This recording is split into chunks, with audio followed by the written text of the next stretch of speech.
Hi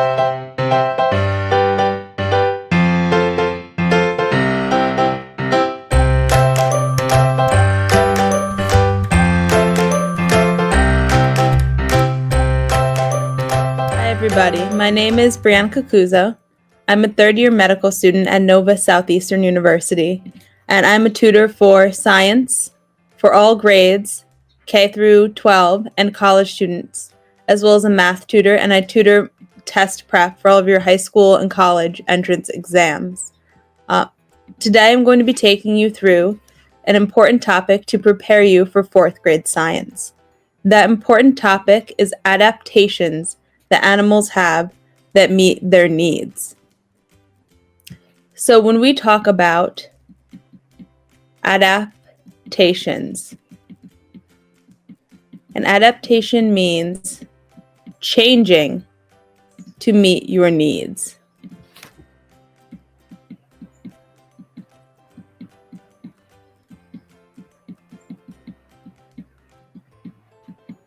This can be if there is a change in the environment and we need to change something. For example, if the environment is cold and we need to be hotter.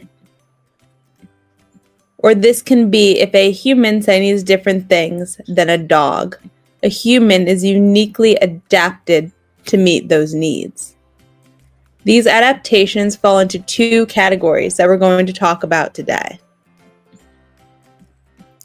There are physical adaptations, and there are behavioral adaptations. And they are what they sound like. You're making an adaptation or a change to something physical or something behavioral to meet those needs. So a physical adaptation, that means the thing that is changing is a physical trait.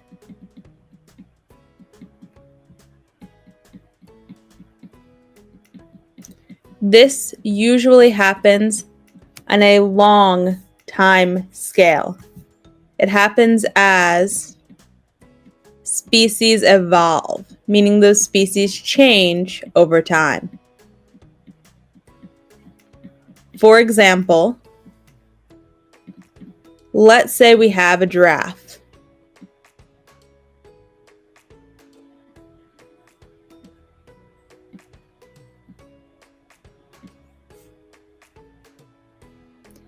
And that giraffe wants to eat some leaves that are high up in a tree.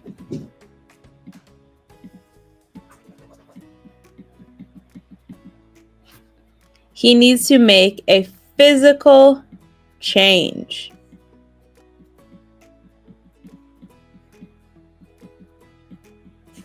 Which is growing the neck taller to be able to reach those leaves in the trees.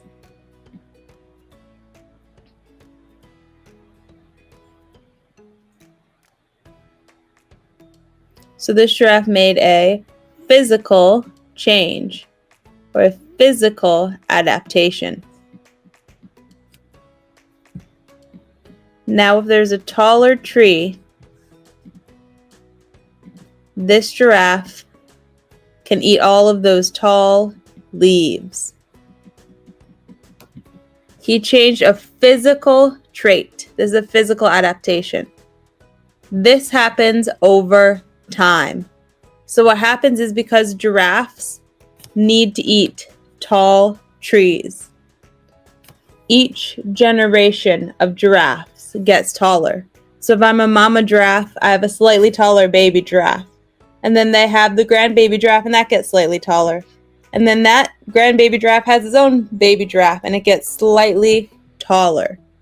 So this can happen over multiple generations. Some physical adaptations, though, can happen over a short period of time. So let's look at a physical adaptation that can happen at a short period of time. Let's say that I'm a bear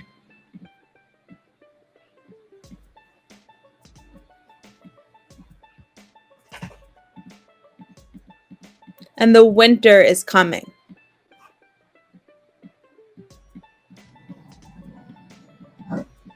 So I need to hibernate.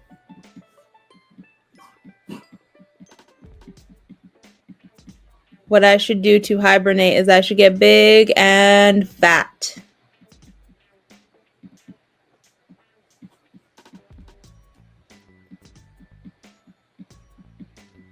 Being big and fat lets the bear store energy.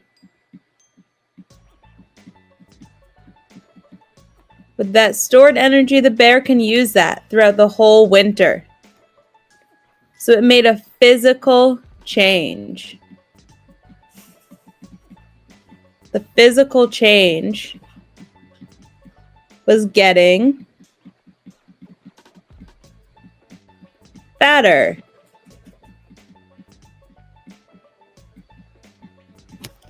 This actually brings us into talking about the next type of adaptation. So the second type of adaptation, it is a behavioral adaptation.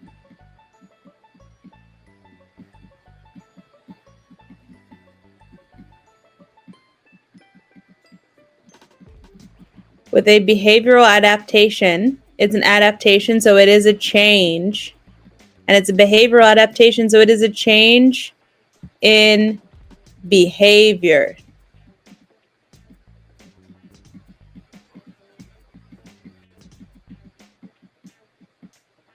Let's say, for example, I'm in my house in Florida, and it's really hot out. So when I get dressed, I should get dressed in shorts and a t-shirt. So everything I wear in Florida is going to be short sleeves. But let's say the holiday time comes. We have Christmas, we have New Year's, we have all sorts of holidays. Now it's winter, and I'm going to visit my family in New York. In New York, it's very cold in the winter. So I need to change my behavior. When I get dressed in the morning, I'm going to make different choices or act differently. I'm going to choose to wear a hat so I'm not cold. Instead of short sleeves, I'm going to choose to wear a big, puffy winter coat so I'm not cold. And I'm going to wear some nice, big, bulky sweatpants, or maybe even snow pants, and some boots so I'm not cold. This is a behavioral adaptation. I changed my behavior. I changed the choices that I make to dress more warmly.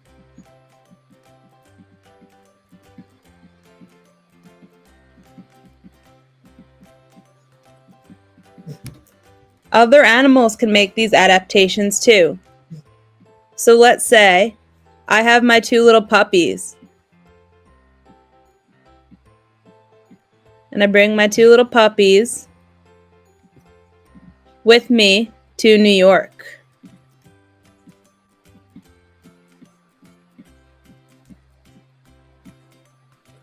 When we're in Florida and my puppies are hot, they make some choices to stay cool.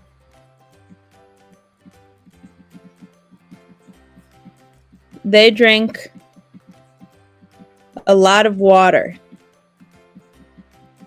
I help them make this choice, but this is their behavioral adaptation. They choose to walk early in the morning and late at night when it is cooler. I take them for their walks right when I wake up and right when I go to bed. And they pant more to cool off. So they change their behaviors to stay cool. If I bring my little puppies with me, When I go visit my mom and dad in New York, they're going to change their behaviors to stay warm too.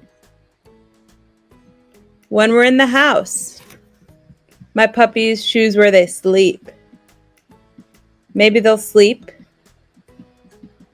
at the fireplace because it's nice and warm. Or maybe they will choose to lay in the sun because that gives them more warmth. Or when we walk them, we will walk midday. We'll walk midday when it's warmest to help the puppies stay warm. And my dogs don't like this, but some people, they give their dogs little boots or little sweaters or little hats and coats. I wish my dogs would wear little booties, but they don't like them. They're not willing to change that behavior to stay warm. But some people's dogs, if they get cold enough, they'll wear little boots. They'll make a behavioral adaptation. So another example of a behavioral adaptation is some animals are awake during the day. They're diurnal. Some animals are awake during the night. They're nocturnal.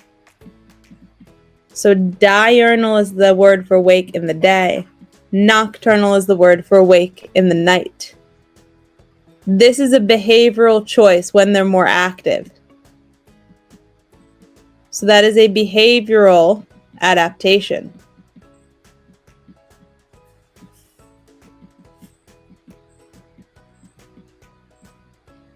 But for some animals, that behavioral adaptation goes with a physical adaptation.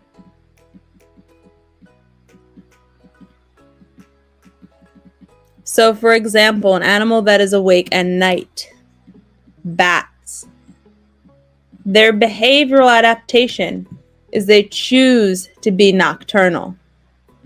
So the behavioral is the choice, is that they are awake at night.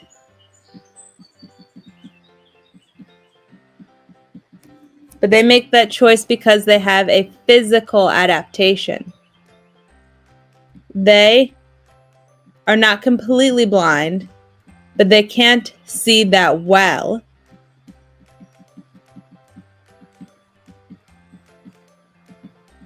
And they have echolocation.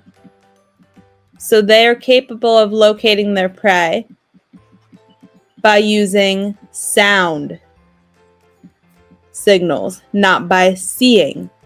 So the night is the best for them to use their physical adaptations.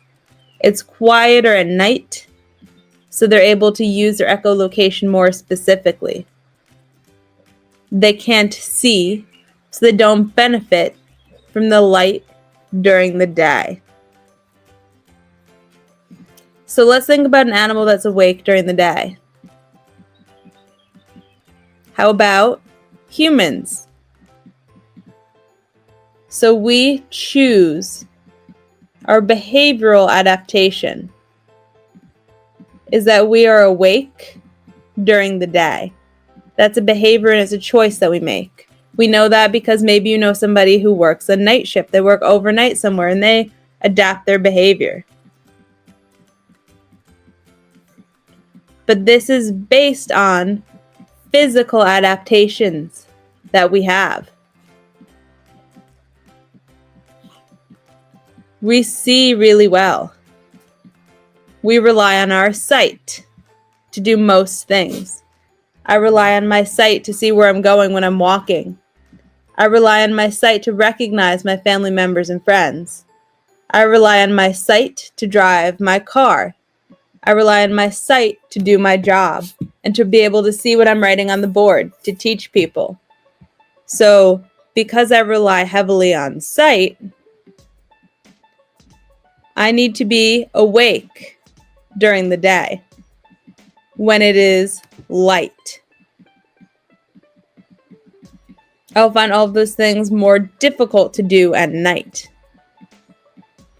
So that is a physical adaptation, interacting with a behavioral adaptation. So the behavioral is the choice, is being awake in the day for humans and being awake in the night for bats. But it's often based on physical adaptations that we have. Seeing being the most important sight for a lot of human activities. And echolocation being the most important sense for a lot of bat activities. Those physical functions change our behavioral functions. So what we're going to do next is we're going to decide what is a physical adaptation and what is a behavioral adaptation. So let's look at this one. My dog feels hungry, so she eats. This is a behavioral adaptation. Because eating is a behavior that she controls. She chooses to eat. What about this one? I am cold, so I put on a sweater. This is a behavioral adaptation because I choose how I get dressed. I put on a sweater.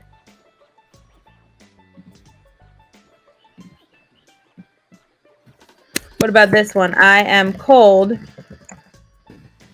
so I shiver. This one is tricky. Shivering is an action, but it is not a behavior that I can control. So this is actually going to be physical. I can modify it with behavioral, like putting on a sweater. What about this one? Cats and mice. So they can see movement and hear very well. So hunting mice as a behavioral choice, but developing the ability to see movement and hear well.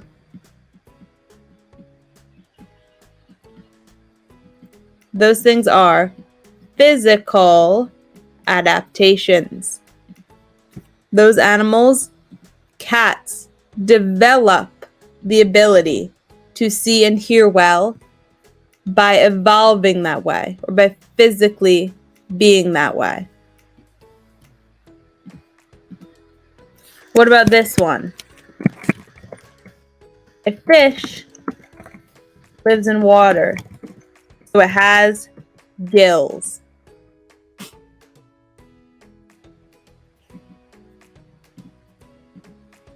This one, gills, this is a physical trait of the fish.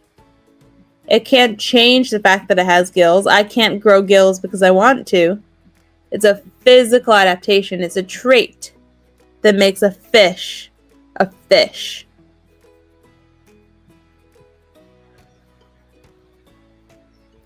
What about this one?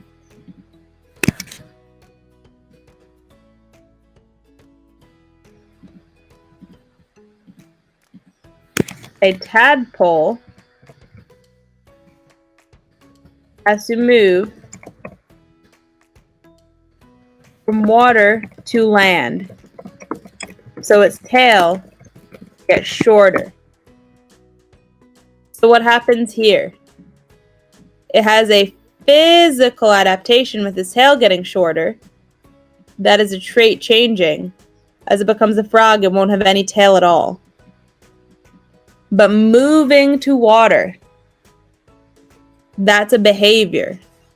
When I move to water from land, that is a behavioral adaptation.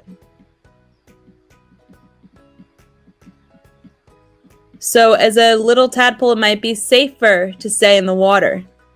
But as the frog gets bigger, there are more opportunities to find mates, more opportunities to find food, to have the opportunity to lay eggs on land. So that frog changes its behavior. So that one is a behavioral adaptation. So the key concept here is that with a physical adaptation, you are changing your traits, or you are changing something that you cannot control.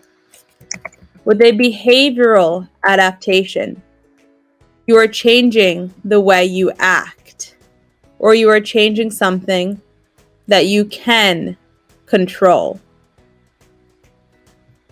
So that's it for our physical and behavioral adaptations. So hopefully you learned a lot about this really cool concept of how adaptations work.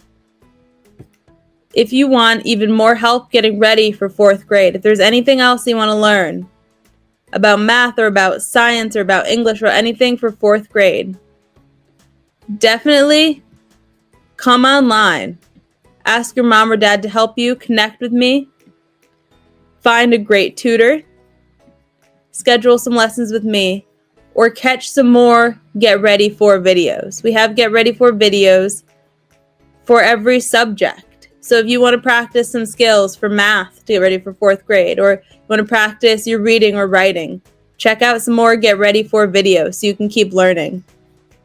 I hope to see some of you for some more tutoring and some more lessons, and I hope you have a great 4th grade year. Best of luck.